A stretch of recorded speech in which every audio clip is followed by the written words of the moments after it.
പക്ഷേ അവരുടെ ഇപ്പോഴത്തെ അവസ്ഥയ്ക്ക് കാരണം അരുന്ധതിയുടെ മകനാണെന്നറിഞ്ഞു. അതെങ്ങനെ അറിഞ്ഞേ? ആരെ പറഞ്ഞേ? പ്രഭാവതി. പ്രഭാവതി അല്ലല്ലോ അത് പറയേണ്ടത്. അതിനെക്കുറിച്ച് വ്യക്തത വരുത്തേണ്ടത് ദേവികയല്ലേ? ദേവികയോട് ചോദിച്ചോ? ഇല്ല, ചോദിക്കണം. പക്ഷേ അരുന്ധതിക്ക് ഇതിനെക്കുറിച്ചൊക്കെ അറിയായിരിക്കുമല്ലോ. അത് പറയൂ.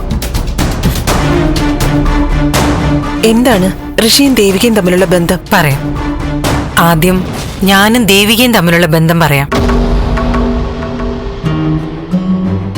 എന്റെ മോളുടെ സ്ഥാനത്താ ദേവിക. അപ്പോ ഋഷി ദേവികയുടെ ആരായിട്ട് വരുന്നു പറയണ്ടല്ലോ. സഹോദരൻ.